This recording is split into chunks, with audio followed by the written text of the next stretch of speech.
Hey everybody, welcome back for another episode. You never know what's going to happen in this kitchen, I'll tell you. All right, so it has been a busy day. We've been doing stuff around the house, but I really had a hankering, wait for it, for Reubens. Yeah, I know. Okay, so this is going to be a low carb Reuben. I'm also going to make corned beef hash, so you get like an extra bonus with that. I might do that separately. I might film it separately. We'll see how that goes. But for right now, what we're going to get started on is putting our corned beef brisket into the oven. We're going to bake that. Now, I have been known to put it into the crock pot, and that is fine. But usually when I do that, I have it with cabbage and some onions and celery. So I'm making that as a meal. But since I want to do the unsandwich Reubens tonight for dinner, and then I'm going to chop up the leftovers and use that for my hash. I prefer it in the oven. I like the texture of it. I like the flavors that I get. So, are you ready? All right, come on, let's do it. All right, guys. So what we have is a flat cut corned beef brisket. I had this in the freezer, so I thawed it out over the last couple of days, and I'm going to cut it open. I'm actually going to rinse this off, and then we're going to put it into our foil-lined baking pan, and then I'll show you what I do from there, okay? All right, so first order of business is opening this up and getting it rinsed off. That's important. You want to get all that kind of little bit of funky stuff off of there. All right. All right, guys, so I rinsed off the corned beef brisket. And usually when I buy them, they have a bit more fat on them. This one looks like a pretty lean one. It looks like they've cut most of the fat off. So like I said, what I did was I just put it in my baking sheet, or in my baking pan that is lined with foil. We are going to preheat the oven to 350. First thing we're going to do then is we're going to put some mustard on top of here, and then we're going to put the pickling spice on. So you can use any kind of mustard. Dijon is a big one that people use. This is actually a beer mustard that I got at Aldi's, and I thought that would be really good. So I like to just slather the top of it with the mustard. So I took that out with the spoon. There's Jack again. Sophie's under my feet and Jack's barking. So I'm just going to take my little brush, and we're just going to brush the mustard all over this lovely piece of meat. And the reason I have this foil is we're actually going to wrap it in the foil.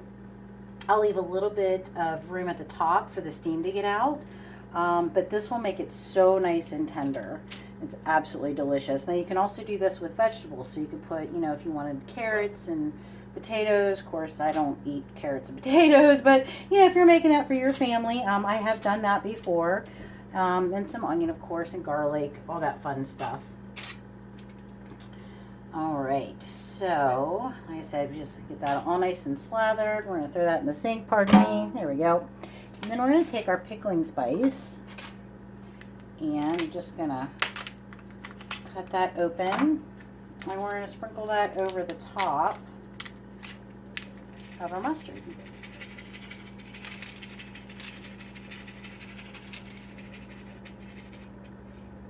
I like to buy the corned beef whenever it's on sale, usually around the holidays. So I usually have a couple of them in the freezer. So what we're going to do now, like I said, is we're going to wrap this in the foil. I'm going to leave it crimped there on the top, or I'm going to leave it open on the top so the steam will escape.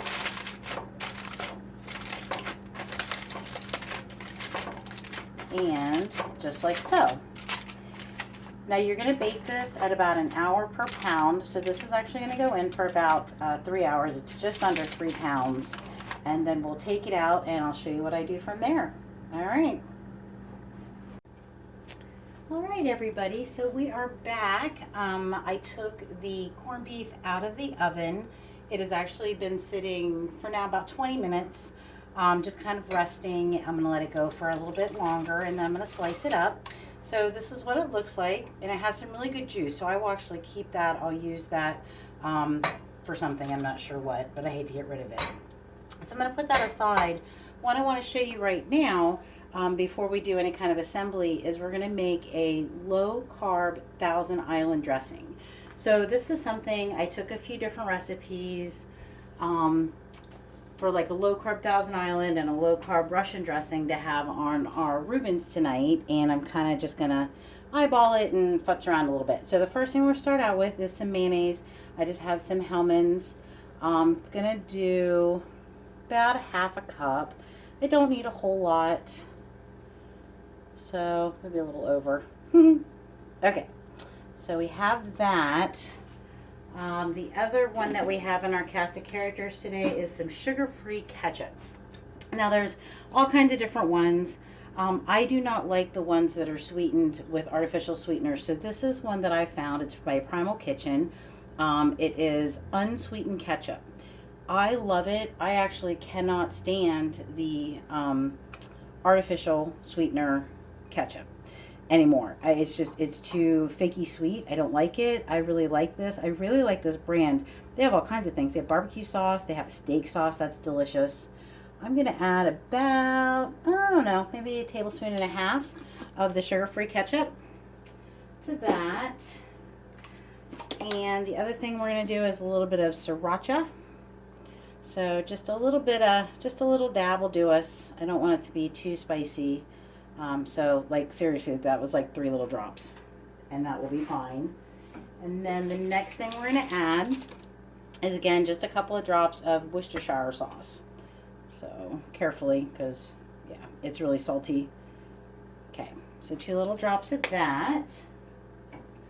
The other thing I have is I chopped up some onion and some pickles. So these are just dill pickles. If you had some like sugar-free dill pickle relish, which I have gotten in the past, that would work. I don't have any of that on hand, so, but I have dill pickles. So let's see here. This is going to be about a tablespoon, maybe a little bit over. Do you like how I'm futzing with this? All right. And then the same thing with the onion. Again, just about a tablespoon of very finely diced white onion. So we're just going to toss that in there.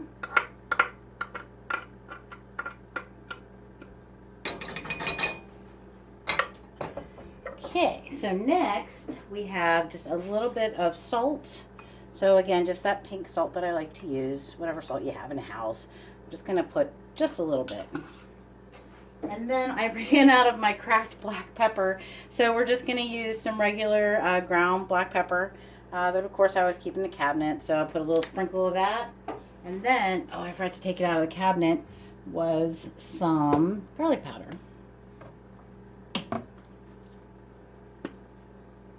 And again, we're just going to put a little dab of that in there, and we're going to stir this up.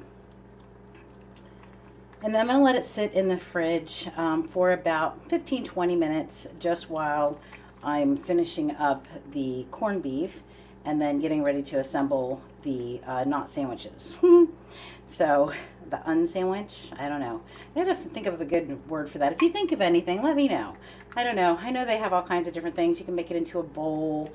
I don't know. We're just doing this. Okay, so, well, it's got onion all over it. Get the onion off of there. I want to taste it and see how my seasonings and everything are. And then I'm just going to throw this into the fridge. Well, it looks like Thousand Island, right?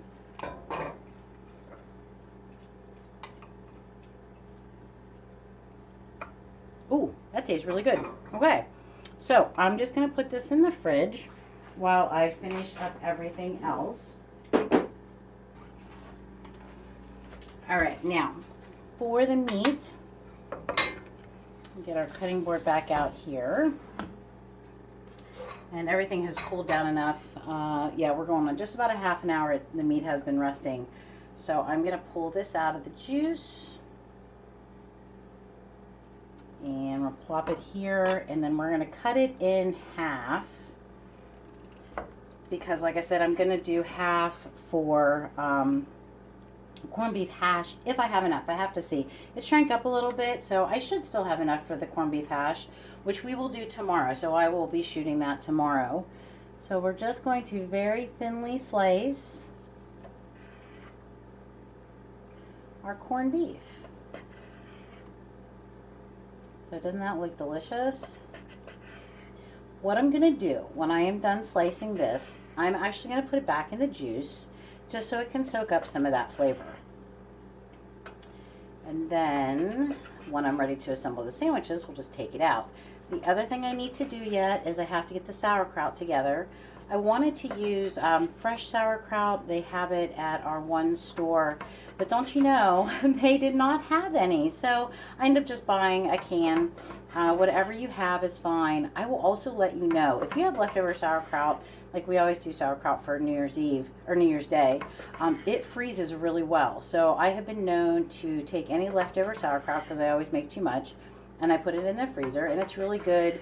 I can have it then for Reubens if I have the ingredients to make, or if we want hot dogs with sauerkraut.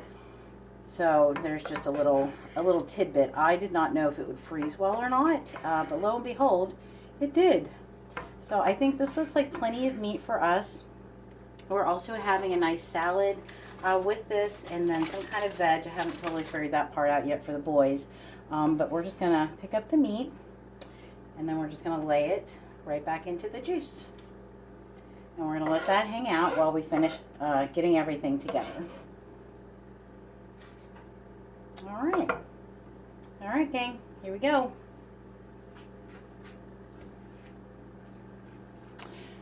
Okay, so we have our sauerkraut warmed up. I have shredded some Swiss cheese. This was just a block of Swiss cheese that I had. You can use sliced if you have it, whatever you want to use. I had a block of Swiss cheese, so we just shredded some of that.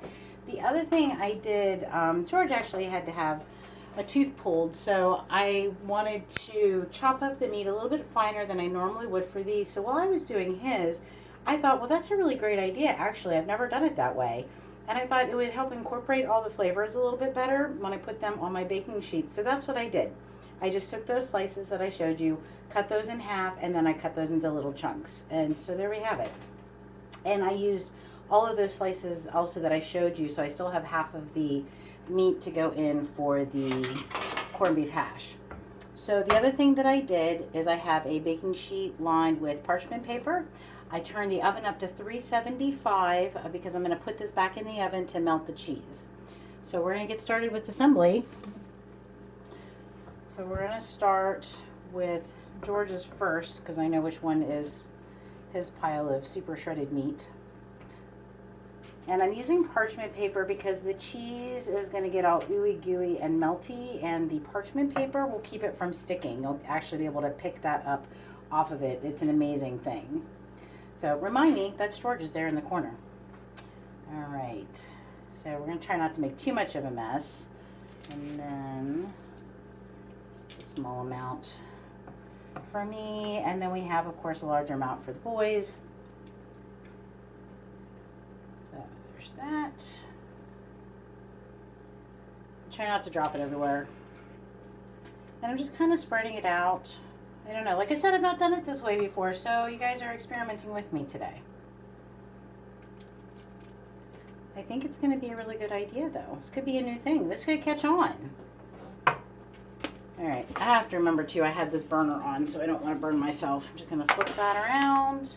I'm going to get this last pile of meat. Move it a little closer.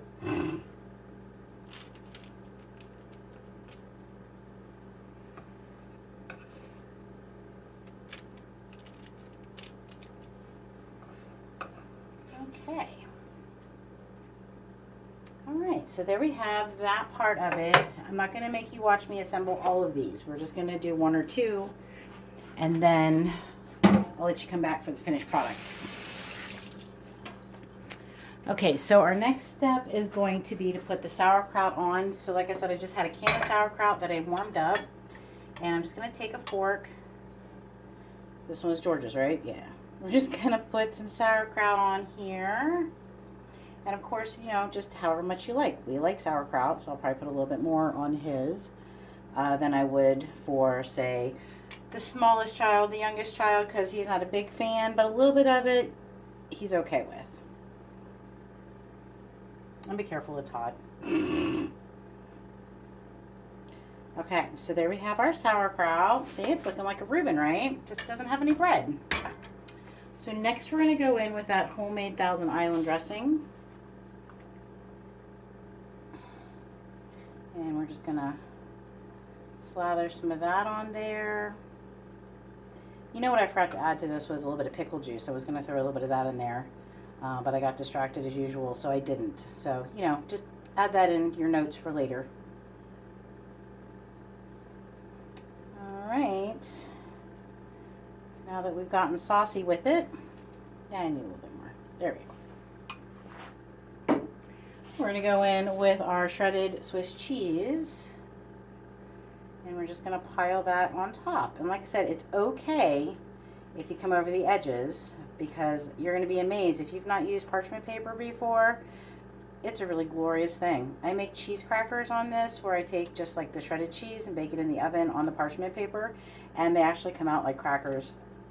Although I don't think I bake mine long enough. Sometimes they're not quite as crispy, but they're still really good. Hey, it's baked cheese. Come on. All right, guys. So there's one down, 3 to go. I will show you what it looks like when it comes out of the oven. I'm probably just going to put it in, like I said, I have it 375, maybe 5 or 10 minutes. I just really want the cheese to get all ooey gooey and melty and delicious. So we'll be back and I'll show you that. Hey, and just like that, we're back. It's magic. Okay, guys, so I put this in. I actually took it out at 8 minutes. You can see the cheese is just ooey and gooey and melty and lovely.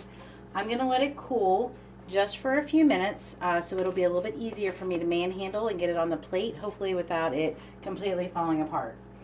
All right, so that is going to be our Reuben for tonight, our carbless Reuben, low carb Reuben, Reuben unwich, I don't know, make up your own name.